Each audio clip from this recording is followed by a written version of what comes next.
The only bad thing about stinging nettle is that it stings. But even the sting has medicinal benefits. Introducing the Paramena Bliss Podcast, a show dedicated to unraveling the mysteries of achieving optimal health naturally as you transition into perimenopause and menopause. Get ready to join your host, Dr. Seth Yates, an experienced naturopathic doctor, acupuncturist, and kinesiologist, as he shares his wealth of knowledge acquired from over 40,000 patient visits and 15 years in working with perimenopausal females. Welcome to the Paramena Bliss Podcast. Hey, this is Doc Yates. Welcome to the Paramena Bliss Podcast. And today we are going to talk about 5 health benefits of stinging nettle that you can use. Now this, if you've never run into stinging nettle, just Google stinging nettle and look and take a look at it. It grows everywhere. Like I was getting to my truck today, leaving our property, and there was stinging nettle literally growing right beside my truck. So it literally is everywhere, and it has a lot more than 5 health benefits. In fact, I prescribe it all the time. If I'm making an herbal formula, if I don't use stinging nettle in an herbal formula on a daily basis at my clinic, I would be shocked. So let's get right into it. Number 1, nettle is extremely good for detoxification, and it's been shown that it's really good at detoxifying xenoestrogens and different plastics from your body. So while there are tests we can do for heavy metals, and there's things you can do to chelate heavy metals, it's a little harder to identify the plastics, but this is something that has been shown to help remove the plastics. And so you take the nettle, they've done studies, and they found that after you take the nettle, people start peeing out an increased amount of these plastic residues from their body, xenoestrogens from their body. So it's extremely good for detoxifying, and because of that, I use it for a lot of remedies. Well, we're going to get into that for point number 3. So let's go right to point number 2 is allergies. Nettle is the second main herb in my allergy effects formula, and it does a really good job of reducing excess histamine. And it's such a bonus because then I can use it for allergies and skin remedies all at the same time. And it also tastes okay as a tea.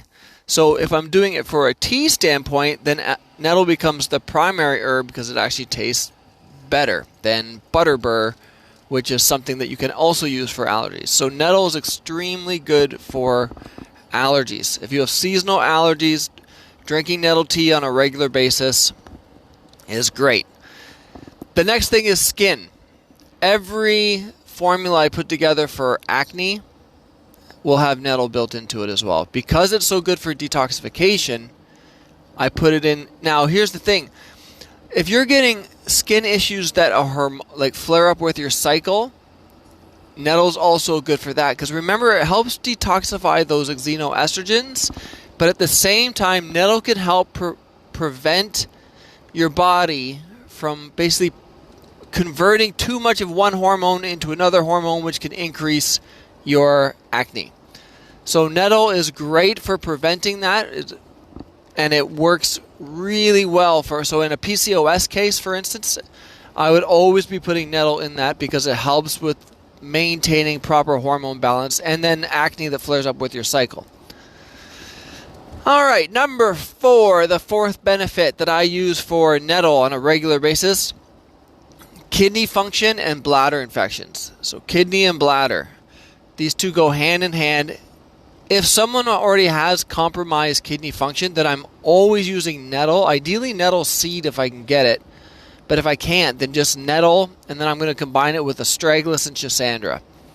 That works great for kidney function, and I've seen improvement in kidney function tests in doing that. And at the same time, I will use if someone has bladder infections, and if they're prone to bladder infections, then nettle will be a definite part of that formula. There's so many females that are prone to bladder infections that literally have to take antibiotics on a regular basis, almost preventatively. Nettle combined with things like uva ursi, plantain. You want to use herbs and maybe a bit of berberis. These are things that you can use much safer on a regular basis as opposed to taking antibiotics all the time.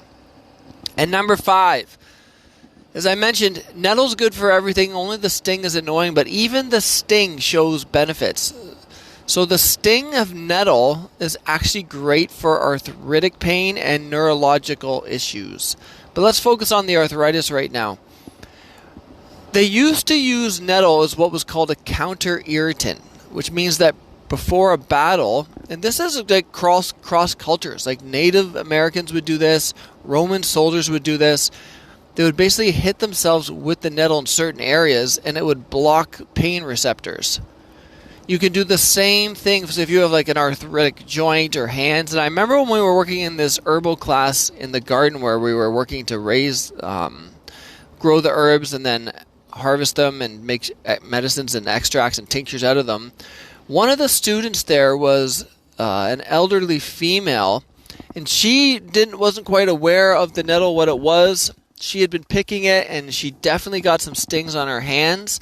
But then she came back the next week, and she was like, my hand pain and my elbow pain has been gone. And that one exposure, she was good, I think she said, for about 3 weeks. So imagine your arthritis pain being improved for about a 3-week period without having to use Tylenol, Advil, things that are hard on your liver, just with nettle. And here's the kicker, is that you can use, if you have access to not just nettle, but a plant that always grows near nettle called jewelweed, you can use the nettle on your joints, and then you put the jewelweed on right away to remove the sting, but then you still get the benefit of the nettle for your joints. So let's review. Nettle is good for detoxification, allergies, acne and skin, kidney function and bladder function, pain, and as a bonus, which I didn't put in this because we're talking about this is the Perimental Bliss podcast, but for your husbands and male friends, nettle is in every one of my prostate formulas as well. So I always use it for prostate support. And that is very consistent. And now that has to do with the same thing we were talking about, how it helps preserve hormone balance. That's important for males and for prostates. And nettle is great for that because it's also helping with detoxification. I hope this information was helpful. And if you can find nettle, just be careful picking it, unless you want to get don't want to get the stings. Though if you do, try and sting yourself on an area that's painful or arthritic. Take care. Doc Yates out. Thank you for tuning in to the Perimental Bliss podcast. Don't forget to hit the subscribe button and visit perimenobliss.com for more valuable information on how you can thrive during your transition through perimenopause. Join our community of like-minded women who are dedicated to achieving optimal health naturally, and stay up to date with the latest tips, tricks, and advice from Dr. Seth Yates. And we'll catch you on the next episode of the Perimental Bliss podcast.